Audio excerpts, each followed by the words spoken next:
Vamos a hablar de este caso de Socorro, conocida como Coco. Es una mujer de 44 años que tiene una malformación congénita en su columna vertebral y que ha sido víctima pues de esta discriminación en las instituciones públicas, específicamente en el Instituto Potosino del Deporte en San Luis Potosí, justamente por pues su condición de discapacidad. No le fue entregada una beca, se le exigía que siempre comprobara previamente los gastos para que le entregaran los recursos. Tenemos un video acerca de la historia de Coco antes de pasar a la entrevista con la abogada Mayra Anel Rincón, quien es asesora del Instituto de Defensoría Pública Federal. Vamos a ver el video de Coco, donde ella misma narra la situación que ha enfrentado. Soy atleta paralímpica y mi especialidad es el levantamiento de pesas.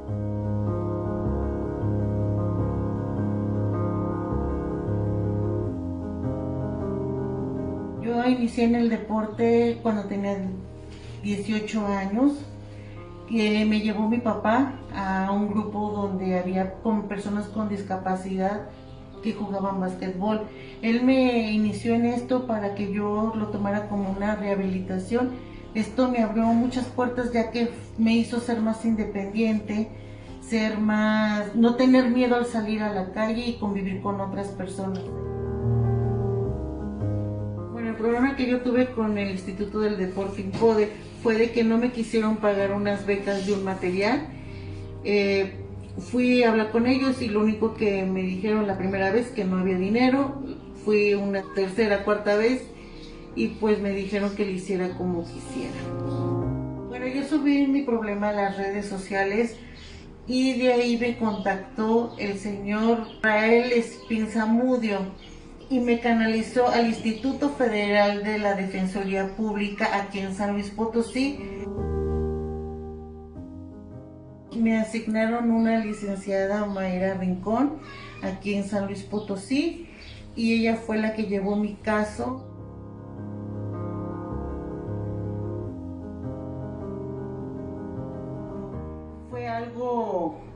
Fue algo que fue muy favorable. Gracias a Dios se arreglaron las cosas, me pagaron.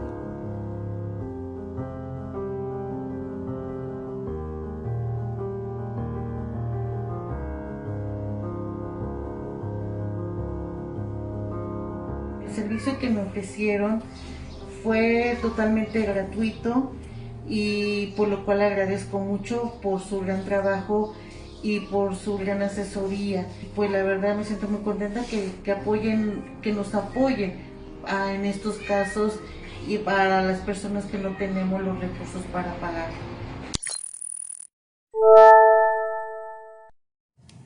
Ahí está el testimonio de Socorro, esta atleta pues con discapacidad que fue vulnerado su derecho o más bien este principio de igualdad y no discriminación. Y ya tenemos en videollamada a la abogada Mayra Anel Rincón, quien es asesora jurídica especializada en atención a personas con discapacidad del Instituto Federal de Defensoría Pública, para hablar precisamente de este caso de Socorro. Muy buenos días, abogada.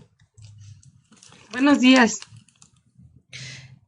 Justamente para preguntarle en este caso de Socorro, bueno, estamos viendo no solo una desatención por parte del Instituto del Deporte Potosino, sino también un tema de discriminación en el sentido de que se le exigía, pues, primero comprobar los gastos y también porque arbitrariamente le fue suspendida esta beca, que además hay que decirlo, es una beca económica, pues, muy magra, muy, digamos, con muy poco recurso, que no representa realmente una ayuda para las personas con discapacidad, y aún así se encuentran con estas trabas. Si pudiera comentarnos en este caso en específico cuál fue la estrategia jurídica del Instituto de la Defensoría, el Instituto Federal de Defensoría Pública, y sobre todo las particularidades del caso, porque a veces no sabemos si el Instituto Federal puede ayudarnos, sobre todo cuando son temas locales, pero vemos que en este caso, pues la asesoría jurídica de ustedes logró que Coco, que Socorro, pues tuviera acceso a esta beca. Muchas gracias. Gracias a ustedes por la oportunidad de exponer este caso exitoso pues para el conocimiento de todas las personas que se encuentren en esta situación. Yo me he dado cuenta que uno de los elementos que permite que las personas con discapacidad sean discriminadas es la falta de conocimiento del derecho que tienen de los derechos que tienen y de la forma en que tienen a defenderse incluso de manera gratuita con nuestro apoyo. En el caso de Coco, cuando fue turnada conmigo, yo visualicé una demanda de amparo indirecto como estrategia porque había una violación directa a sus derechos humanos. La primera, como bien lo dices, la falta de fundamentación y motivación. Sin nada le dejaron de pagar la beca. Se supone que la beca, ella tenía que justificar los gastos de un mes, cada mes le daban 3,000 pesos. En época de pandemia las condiciones pues cambiaron y no había tanta accesibilidad ni para obtener las facturas ni para llevarlas al INPODE porque estaban cerrados. Esto propició que Coco fuera entregando de manera, podemos decirlo entre comillas, tarde sus facturas porque a ella nunca le explicaron que tenía un plazo para acreditarlo. Sin embargo, pues la autoridad se la recibió y no obstante eso, tardaron más de 6 meses para empezarle a pagar. Ya llegó el año 2021 y le pagaron una parte, pero la otra parte pues le dijeron que no porque las había presentado extemporáneas, cosa que no resultaba pues congruente para ella, porque nunca le dijeron y porque ellos tampoco entregaban de manera oportuna. 6 meses para pagar apoyos que se habían entregado o justificado en tiempo, pues no era congruente. Esa era una parte, una violación directa a la garantía de fundar y motivar, porque nada más de manera verbal le dijeron pues que ya se había acabado el recurso y que las que faltaban no se pagaban por extemporáneas. Entonces ahí tenemos que falta un escrito fundado y motivado de la autoridad que nos diga esto y que se funde en qué artículos de qué ley y en qué momento le habían a ella informado la oportunidad para presentar sus gastos. La segunda discriminación que yo advertía es que cuando es una persona con discapacidad no la puedes tratar en igualdad de condiciones formal con una persona que no tiene discapacidad. Si bien es cierto, ellos argumentaban que el reglamento señalaba que las personas que se hicieran acreedoras a la beca deberían, sin ninguna discriminación, justificar sus gastos, pues no tomaba en cuenta que las personas con discapacidad no podían primero gastar el dinero y después justificar lo que es como el reglamento está. Es decir, tanto Coco como cualquier deportista de alto rendimiento con esa beca, pues primero tendría que gastar un dinero que no tiene y que Coco en la condición de discapacidad pues no tiene forma de allegarse de esos recursos porque no puede salir a trabajar. Esos fueron los dos puntos que vimos como violaciones directas a la Constitución y que dio lugar a la promoción del juicio de amparo indirecto. Por eso, a pesar de que es un apoyo de una autoridad local, con recursos locales, con reglamentos y leyes locales, esto no impide o no justifica que la autoridad deje de lado los derechos humanos, el reconocimiento y la protección de derechos humanos que establece la Constitución. Principalmente en el artículo 1 constitucional que nos habla de la igualdad y no discriminación, y en el artículo 4 que nos habla del derecho a la salud y al deporte de todas las personas. Sí, licenciada, buen día. La saluda Erika Ramírez. Pues sin duda vemos aquí visos de discriminación muy marcados en contra de Coco y bueno, afortunadamente ustedes pudieron llevar a buen puerto este apoyo legal. Pero a mí me gustaría saber si con todo esto que ya ustedes pudieron documentar y por lo que se logró recuperar, pues sí, que tuviera acceso a las becas, si hay un segundo paso que sería, pues no sé, llevar algún tipo de queja ante la Comisión Estatal de Derechos Humanos, porque pues sin duda se están violentando los derechos de Coco, o se vieron violentados, y considero que sería un segundo paso necesario para que pues las autoridades no recurran en este tipo de violaciones, que en muchas ocasiones son sistemáticas porque la gente no tiene el tacto, los institutos no tienen las estrategias adecuadas para tratar con personas que tienen algún tipo de discapacidad. Sí, tienes razón. El juicio de amparo es uno de los mecanismos de protección directa de las violaciones de derechos humanos. Y en el caso de Coco logramos, pues no solamente que se le pagara lo que ya había justificado, sino que de aquí en adelante, cada que tenga ella una beca, lo primero que tiene que hacer el instituto es pagarle la beca, ella gastar su dinero que le dan de la beca y presentar las facturas.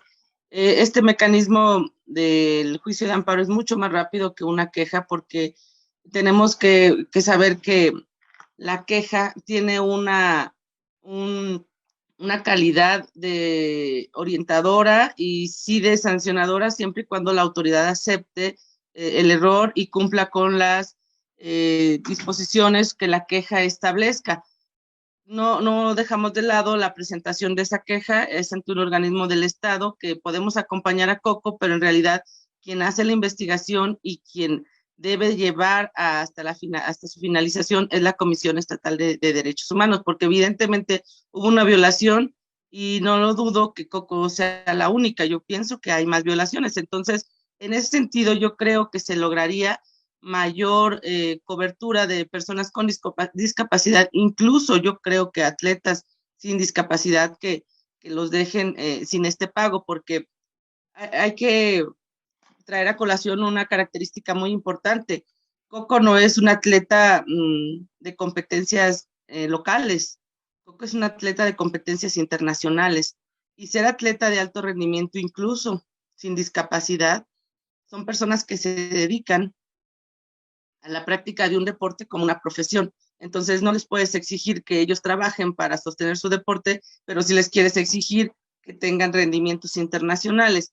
Entonces yo creo, volviendo a tu pregunta, que sí es importante promover la queja ante la Comisión Estatal de Derechos Humanos. Sin embargo, ahí nuestra intervención es más restringida, porque la satisfacción o el reconocimiento de la discriminación y el cumplimiento de las recomendaciones que haga la Comisión Estatal de Derechos Humanos, pues queda ahora sí que bajo la potestad del ejercicio que haga esta comisión. Nos ha tocado que hay a veces omisión en la investigación o en el cumplimiento de estas recomendaciones, y hemos promovido demandas de amparo por estos actos, pero básicamente la estrategia que tratamos de buscar es lograr en el menor tiempo posible la satisfacción o el reconocimiento del derecho humano violentado. Y abogada, también aprovechar esta oportunidad de platicar con usted para preguntarle sobre esos derechos que generalmente no conocen las personas con discapacidad. ¿Cuáles son las principales denuncias que reciben en el Instituto Federal de Defensoría Pública por parte de personas con esta condición distinta, discapacitante, que los convierte, pues sí, en una población vulnerable, y también pues que reiteradamente se enfrentan a este tipo de discriminaciones y pues de violaciones al principio de igualdad? ¿Cuáles serían digamos como los escenarios principales que enfrentan o las quejas más recurrentes ahí en el Instituto de violaciones a sus derechos? Pues en esencia, yo creo que el principal derecho que desconocen las personas con discapacidad es la igualdad. O sea, no se tiene la conciencia a veces desde la familia de que tienen el mismo derecho que las personas con discapacidad, sin discapacidad, pero más allá de tener derecho, por ejemplo, a subirte al autobús, al urbano, pues también tienes derecho.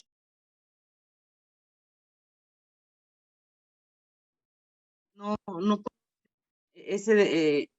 la forma en cómo pueden ejercer el derecho a la igualdad y a la discriminación. Particularizando algún derecho humano más específico, yo considero que el derecho a la salud. Muchas de las personas consideran que si les van a algún organismo de salud pública del gobierno y les dicen, no, pues no tenemos este medicamento porque no está en el cuadro básico, esta cirugía nosotros no la practicamos porque no está en el cuadro básico. Me permiten nada más, perdón, esta cirugía no la practicamos, entonces el derecho humano a la salud es uno de los más violentados que yo he visto. También el derecho a accesos económicos por parte del gobierno, la beca de la Secretaría de Bienestar para personas con discapacidad. Muchas de las personas no saben cómo exigirla, porque sí saben dónde las dan, pero a veces por algún requisito es que te falta. Por ejemplo, el certificado de discapacidad.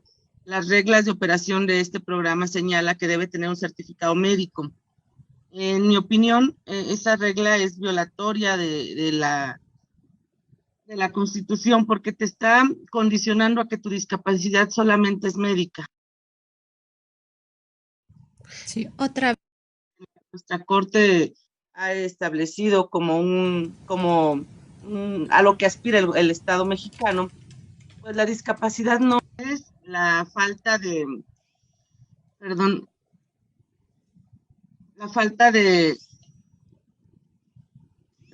salud o que cuestiones físicas sean las que te impidan acceder a tus derechos. La discapacidad proviene de las limitantes que el entorno te causa junto con una deficiencia que la persona padezca. Entonces, no necesariamente vas a acreditar tu discapacidad con un certificado médico, como lo establecen las reglas de operación. Así es, abogada. Y bueno, aquí, ¿cuál sería la recomendación que usted daría a la gente que nos ve y que podría tener alguna situación como esta, así que, como dice, se les está exigiendo o se les están exigiendo documentos como el certificado de discapacidad que, según nos comenta, considera que es violatoria? ¿Cuáles serían las recomendaciones para nuestra audiencia? La opinión que yo tengo, la recomendación es que acudan con nosotros. Yo como estrategia he establecido solicitar primero el apoyo económico por escrito para tener pues nuestra petición de lo que quiero en términos del artículo 8º constitucional, que la petición sea respetuosa, exponer claramente lo que se pide, adjuntar la documentación con la que acredites ser beneficiario de ese proyecto, de esa beca. En segundo momento, Volvimos a perder el directo, argumentando la inconstitucionalidad de este requisito que señala las reglas de operación. Vuelvo a repetir, yo considero que la discapacidad no es médica y es un modelo que estamos tratando de dejar. Es muy difícil porque generalmente una de las discriminaciones más, digamos, para mí, desde mi punto de vista más grave, es la discriminación de la incapacidad invisible. Aquellas personas que físicamente o de manera visual no adviertas una discapacidad, pero por ejemplo padecen un trastorno del espectro autista, ¿no? Entonces ya el entorno los está limitando porque no somos accesibles, sensibles a estas necesidades específicas de las personas con discapacidad. Así es, abogada, y también preguntarle cómo se pueden acercar las personas que tengan una situación específica y que tengan esta condición de discapacidad. ¿Hay algún número, algún contacto en específico para que les orienten y pues si fuera el caso para que lleven a cabo su asesoría, como en el caso de Coco, y que pues se solucione la situación que están enfrentando? Sí, el instituto tiene muchas redes sociales, estamos en Twitter, en Facebook, Y también nos pueden marcar, yo estoy desde la ciudad de San Luis Potosí, al 01800 y también al teléfono local que es el 444-838-9300. Ahí podemos contestar con las extensiones del 1471 al 1478. En San Luis Potosí somos 8 asesores jurídicos. Yo soy la especializada en atención a personas con discapacidad. Sin embargo, todos mis compañeros tienen los conocimientos jurídicos y técnicos para atender a las personas con discapacidad. Estamos en los 32 estados del país, somos pues un cuerpo de asesores jurídicos preparados, capacitados, dirigidos por el maestro Netzaí Sandoval. Y siguiendo las líneas del ministro presidente de la Corte, pues nuestros servicios son totalmente gratuitos y buscamos el grupo especializado en atender a personas las más vulnerables que necesiten el acceso a la justicia, porque, pues reitero, dentro de mi práctica me he dado cuenta que la primera barrera que ellos encuentran incluso está en su familia, que ellos consideran que no tienen menos derechos. La realidad es que tienen los mismos derechos y incluso con los ajustes que yo les comentaba. En el caso de Coco, el ajuste que solicitamos fue que primero le pagaran la beca y después ella justificara, porque es razonable y entendible que en su situación ella no puede trabajar para obtener los recursos, comprar sus aparatos para realizar su deporte y después presentar sus facturas y al último que se las paguen. Entonces, sí les recomiendo que se acerquen a nosotros. Estamos en Facebook, en Twitter, y nos pueden pues contactar al número telefónico que acabo de compartir. Y también preguntarle, ya por último, abogada, en este caso de Coco, ¿también habría otras personas, otros atletas de alto rendimiento con discapacidad que estuvieran en la misma condición en este instituto de San Luis Potosí? Es decir, si este antecedente de Coco se pudiera aplicar también a otros deportistas de alto rendimiento. Sí se puede aplicar. Incluso yo tengo la idea de que podríamos aplicarlo a personas que no tengan discapacidad, porque vuelvo a repetir, el atleta de alto rendimiento se dedica al deporte. Entonces no es viable que te den el recurso con la condición de que primero te lo gastes. O sea, ¿de dónde van a obtener ese dinero? Sí creo que se puede replicar, o siento que se está replicando en las personas con discapacidad, y sobre todo creo que falta una política de seguimiento, porque cada que cambia la administración estatal, pues se detienen los recursos, se detienen los apoyos, cambian las reglas de operación, y eso pues les viene a dificultar a las personas con discapacidad el seguimiento de ese proyecto de vida. El deporte para Coco no es pues para desestresarme, para bajar de peso, para sentirme mejor. El deporte para Coco ha logrado su inclusión en la sociedad, y como ella misma lo ha señalado, me ha hecho saber o entender o disfrutar de la autonomía, porque se desplaza sola. Se ha ido a competencias a Turquía, ella sola, sin su familia, obviamente con el equipo del seleccionado nacional, y yo veo en ella, en sus ojos, que el deporte es su vida. O sea, al final es una forma de incluirla, y nosotros, el Estado y la sociedad, tenemos la obligación de incluir a las personas con discapacidad para que se sientan parte de nuestra sociedad. Las personas con discapacidad, o todos, tenemos características diferentes, y eso nos hace valiosos. La sociedad se integra de personas con capacidades diferentes, seas o no una persona con discapacidad, pero todos aportamos. Y las personas con discapacidad como Coco, que son atletas de alto rendimiento, el deporte ha sido la forma de desarrollar su dignidad humana, su autonomía, su proyecto de vida. Perfecto, abogada, pues esperemos que algunos deportistas que estén en la misma condición se acerquen a ustedes, sobre todo ahí en San Luis Potosí, que tienen una situación específica, pero también a otras personas con discapacidad, pues también que se acerquen con el Instituto Federal de Defensoría Pública. Muchas gracias, muy buenos días, abogada. Gracias, abogada. Muchas gracias a ustedes por la oportunidad. Gracias. Hasta luego.